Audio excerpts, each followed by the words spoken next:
Right now, another Delta Airlines flight suffers a mechanical mishap. We're going to look into the latest incident and see how far travelers' nerves can go before wholesale changes are made. Also, Governor Kemp gets his tort reform to become law. We're going to look at what's involved and why not everyone is on board with the package. And on this Earth Day, find out how State Farm Arena is doing its part to cut down on unwanted waste. This is The Take. Let's get it.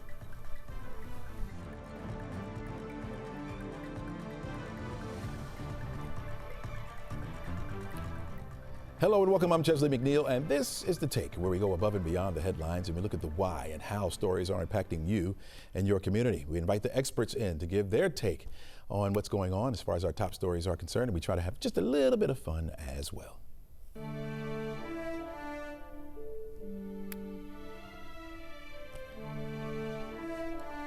Well, let's start with what we're learning about the death of Pope Francis. Cardinals have scheduled a public viewing for the Holy Father for tomorrow morning in St. Peter's Basilica. This will be followed by his funeral, which is set for Saturday at St. Peter's Square. In his final will, Francis confirmed that he will be buried at St. Mary's Major Basilica, which is outside the Vatican and home to his favorite icon of Mary, the Virgin Mary. Once the Pope is laid to rest, the process will begin to choose the next Pope. Cardinals started arriving at the Vatican today. Eligible cardinals will vote for the papal successor in the Sistine Chapel through a process known as the conclave. The winner must receive at least 2/3 of the vote from the cardinals who are under age 80, and thus eligible to participate. We'll have more on the death of Pope Francis coming up a little bit later on the show. Right now here on 11Alive Plus, we're streaming a special Remembering Pope Francis, showing what his legacy means to millions around the world. All right, today we're hearing from an Atlanta family who experienced some scary moments on board of a Delta Airline flight that caught fire. The fire forced an evacuation on the tarmac in Orlando yesterday. The plane was set to take off to Atlanta when the fire started. Passengers were sharing videos of the piece of the wing on fire. You can see it right there. Two brothers, Carter and Graham Schwab, and their parents were returning from a trip to Universal Resort in Orlando. Carter and Graham say they noticed part of the plane was on fire as it was preparing to taxi, and before they knew it, an evacuation order came in. We spoke with Carter and Graham. When they finally arrived in Atlanta, they tell us the escape was anything but smooth. They open all sides of the window or the emergency exit doors, and they inflate the slides, and we all start sliding down. And we were close to the back, so we try to go out the back one, and the slide didn't actually inflate off of the back one, so we all had to rush back up front and get off the middle of the slide.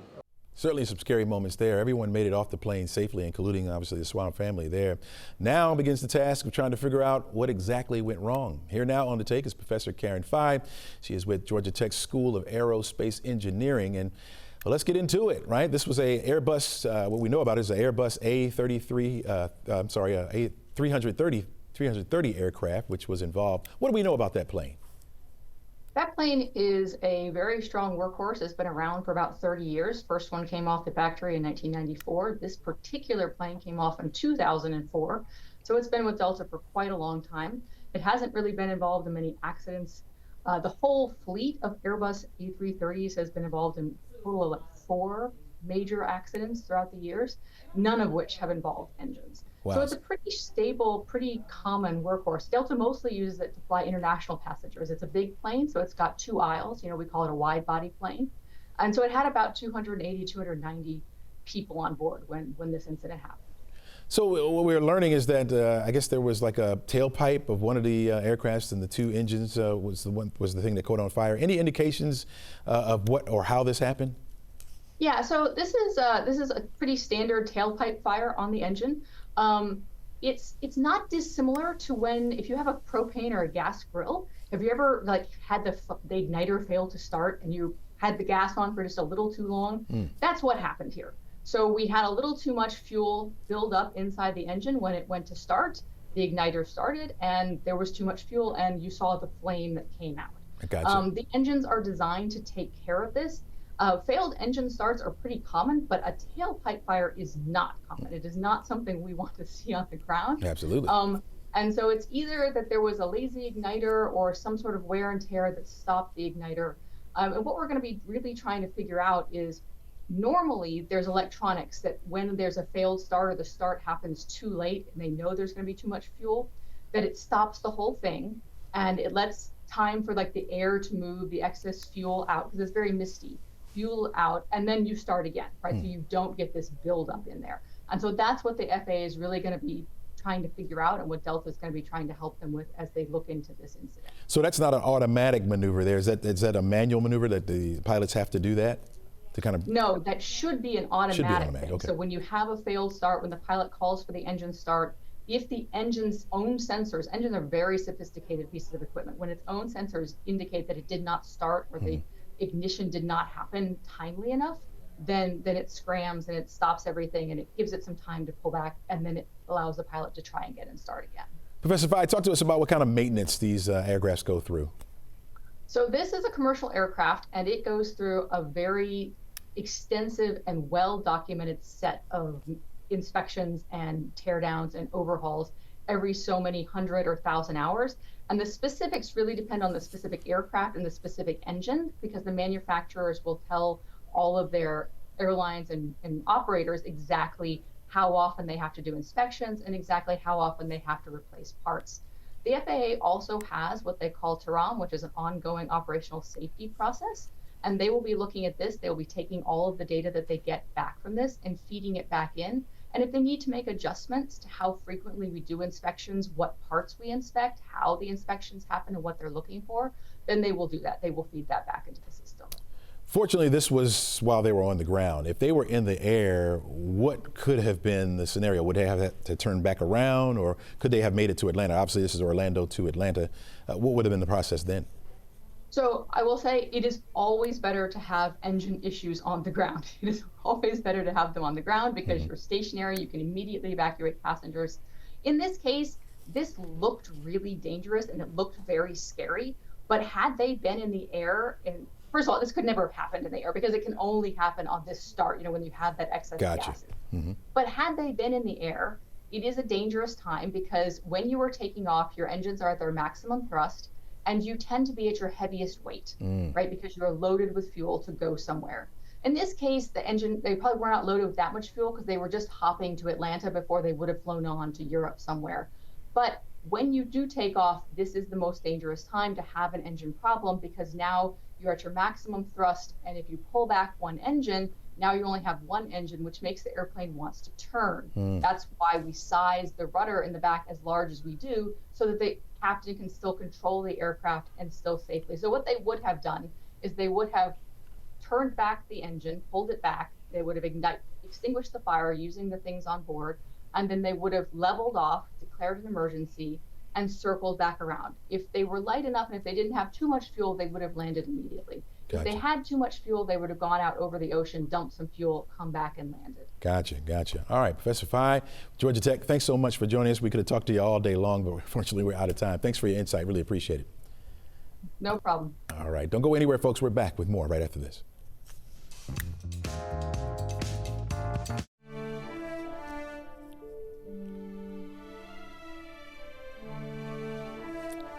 Well, welcome back. We now know that the funeral for Pope Francis will be held on Saturday with many world leaders in attendance, including President Donald Trump.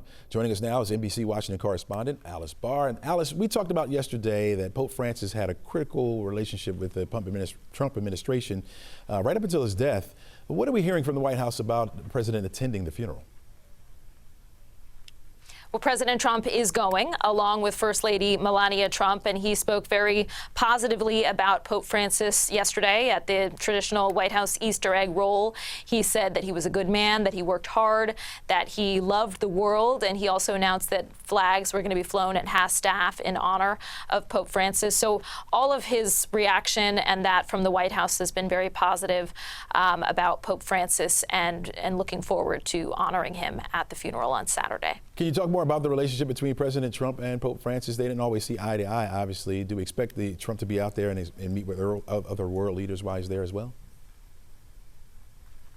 Yeah, there's no question that there are going to be a number of dignitaries from all over the world that will be traveling in for this funeral service. We've seen that just in the outpouring of statements that have been on social media from King Charles of the UK, from Italy's Prime Minister, of course, from really just all over the globe, every corner. So yes, no question there will be a lot of dignitaries there.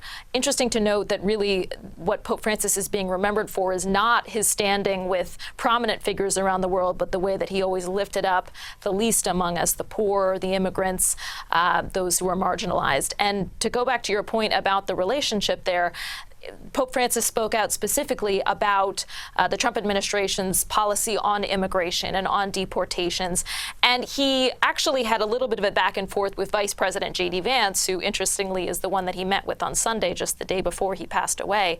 But directly with J.D. Vance, he sort of called out, without saying him by name, he sort of called out some of what the Vice President had said to attempt to justify the immigration policy and the deportation policy of the Trump administration by saying that Catholic teachings teach to take care of your family first.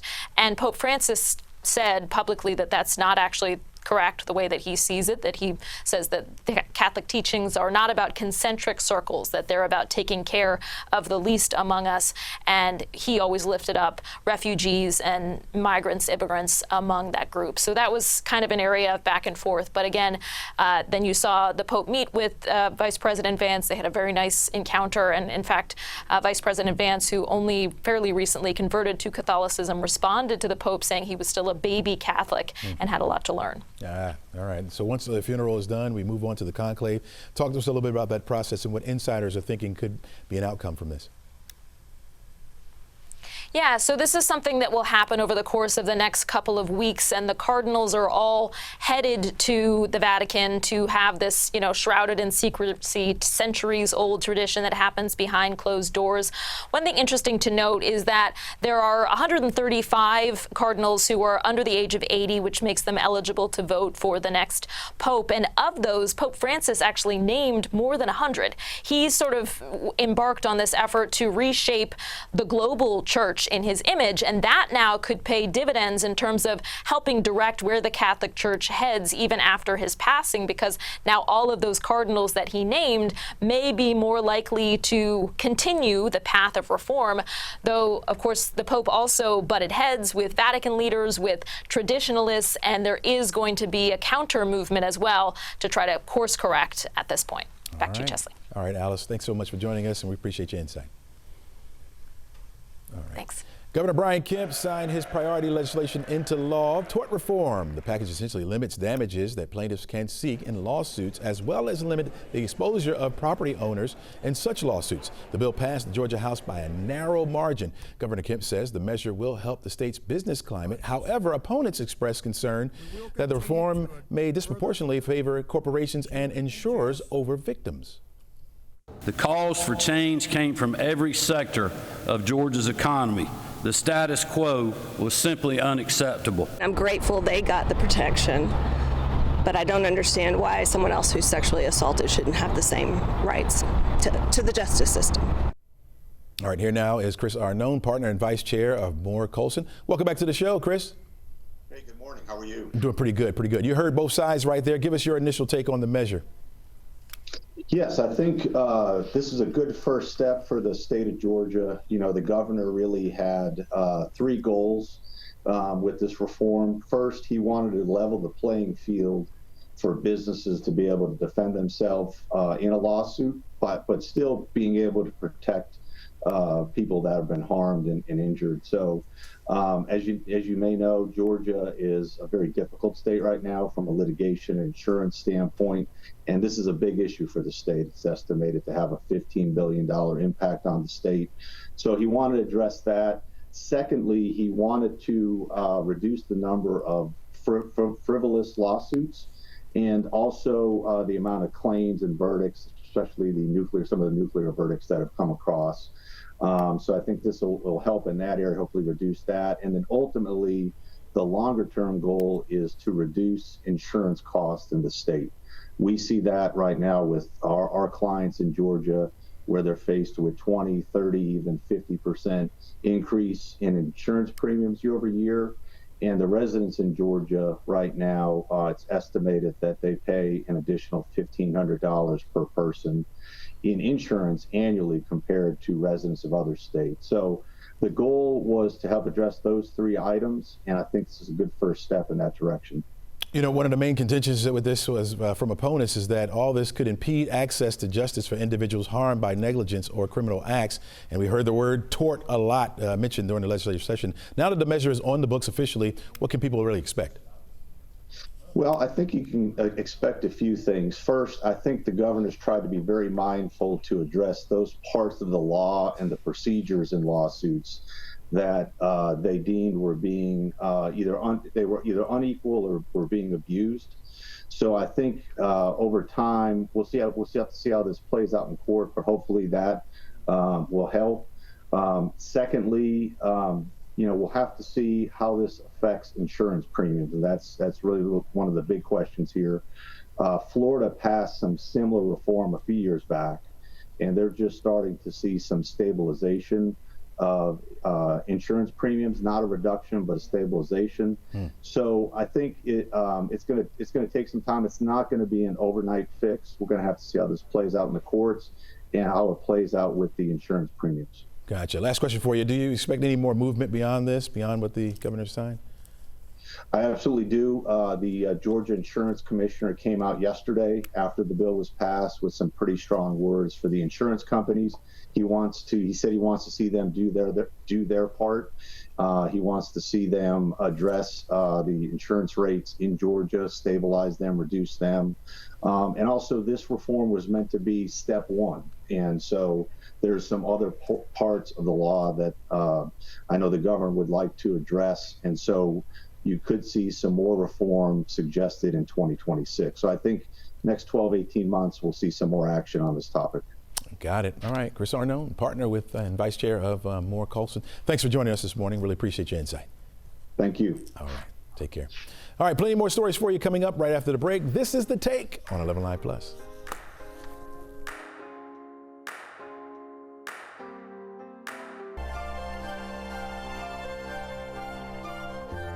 All right, it is Earth Day, isn't it? Yep. And all the action for the Atlanta Hawks at State Farm Arena this season has come to an end last week. But on this Earth Day, yes, they're still scoring a win in terms of helping out the environment. Today, the Hawks are announcing that they have reached a new sustainability milestone by diverting more than 10 million pounds of waste from landfills since the start of their journey of zero waste. Yes, indeed. Joining us now is Sophie Armanakian, head of the sustainability strategy for the Atlanta Hawks and State Farm Arena. Welcome to the show. Thank you for having me. Glad to be here, and happy Earth Day. Yeah, happy Earth Day to you. Start us off with this program. Tell us about this program. Absolutely. So although today is Earth Day and we get to take a moment and acknowledge all of the work we do collectively, what our milestone talks about is the consistency of what we do here with the Atlanta Hawks and State Farm Arena and operating zero waste. And that means diverting over 90% of all of the materials from every event, whether it's a Hawks game or a concert that concert goers get to attend. We ensure that all of these things are diverted. And when we talk about 10 million pounds, that's a large number. So we figured, how do we make this more digestible and fun and very Atlanta style? And believe it or not, 10 million pounds equates to about 80 million lemon pepper wings. That's enough for everyone in Metro Atlanta to get a 12 piece. Oh, wow. And then make sure to compost it. Well, guide us through a process of handling waste after an event. So there are many layers to it. Okay. From the beginning of the event, it's ensuring that we're properly set up, that everything is in its place. We have the right items that we have purchased to be able to divert accordingly from landfill. And then once we open the doors, we want guests to come in safely, have an incredible time. They have the opportunity to toss things in the appropriate bins as they're all labeled with images as well as descriptions of what goes where. And then at the end of the event, once the fans have cleared the building, we have a team, an entire zero waste squad that will go around, collect everything, and then does all of the manual sorting right here on site at our R3, which stands for Resource Recovery Room. And once everything is manually separated by material type, then it's sent off. For example, aluminum, which is infinitely recyclable. And we want to ensure that that aluminum goes back and in less than 60 days becomes a new product. So it's being recycled and then reused? Absolutely. It truly promotes circularity. As a matter of fact, I'm standing in front of one of our art pieces called the Full Court Press that took 404 pounds of aluminum that was recycled from this arena to make this beautiful piece. Nice. Very, very nice. Sophie, how does State Farm now compare to other venues that may be doing the same thing, or does this really set us apart? You know, there's a lot of good work taking place, whether it's in our city or across the nation, but we've been fortunate enough to be leaders in this space, being the world's first venue that was certified for sports and live entertainment to operate this way. Wow. Is there anything that we can do while we're there to be reminded of how to help you guys out while we're at events? That's a great question. I think we all play a part in being part of the solution, and it's important that we all are very mindful about where we toss things. If there's a bin for recycling, please recycle, and it really matters and it adds up. Gotcha. All right, so 10 million pounds, you talked about that being a great number. That's a benchmark. Are we going to set another benchmark? Are you looking forward to doing something even higher? Absolutely. Sustainability, there's no finish line. This is a forever journey. We started our journey. Now we continuously look to improve after every event, learn from what we can, and continue to operate more sustainably. And that really means reducing waste in all of our areas, whether it's energy, water, waste, so that the work never ends. But we're glad to take a moment and acknowledge and celebrate. Is there at a point where you're going to get, where you believe we'll get to zero? You know, that is going to be challenging to truly have absolutely no waste. So 90% is considered zero waste, with the exception of the 10% of all of the unknown things. Wow. For example, if you come to attend an event and you've got something in your pocket, you're getting ready to toss that, there's a chance that that material, we have no clue what that is. And so there's a little bit of room for some landfill, but to have absolutely no landfill will be very challenging. Hopefully we get to live that day, but it's not that realistic. Well, Sophie, let me say thank you to you and the Hawks, State Farm Arena, for leading the way, and we appreciate all that you're doing for our environment. Thank you very much. Glad to. All right, take care. Have a great one. All right. Don't go anywhere, folks. Back with my final take right after this. Despite the fact that we have clouds and the threat for rain, temperatures will remain warm. 80 for a high temperature today. We're looking at 82 on Wednesday, 81 by Thursday. Anywhere between a 30 and 40% chance for some scattered showers and thunderstorms, mainly during the afternoon. I'm saying thunderstorms, but we're not looking at much in the way of severe weather at all. That wet weather will continue for the rest of the week and into the beginning of the weekend. 83 degrees for the high temperature on Saturday. Sunday will be the drier of the 2 weekend days. We'll be at 85 degrees on Sunday, and then a 20% chance creeps right back in as we start the work week next week with 83 for the high by next Monday. All right, before we go, my final take on something that you may love about Hartsfield-Jackson. It's about to change. We're talking about the price of parking. Yep, comparatively speaking, it's very affordable. It used to be, but now that's all coming to an end starting on May 1st. In some cases, parking is going up almost 200%. For example, the economy in North and South lots will go from $14 a day to $20 a day. The West Deck, $3 an hour to $10 an hour. Why so high? Well, of course, officials say to keep up the infrastructure, latest parking technology, and to remain competitive with other airports. Who wanted you to be competitive? We don't want you to do that. Whose idea was this? Come on, folks. As much as I'm going to complain and you're going to complain about this, the truth is we're going to pay the difference. It's all about convenience for us, especially when you're running late to the airport with Atlanta traffic. They got us. What are we going to do? We're going to pay it. Yep. I'm going to see you at the airport, folks. And exactly when it gets started, my producer and I go on vacation. We'll be paying those big bucks just because it's convenient. We'll see you at the airport. Have a great day, folks, and try to encourage someone about this parking situation.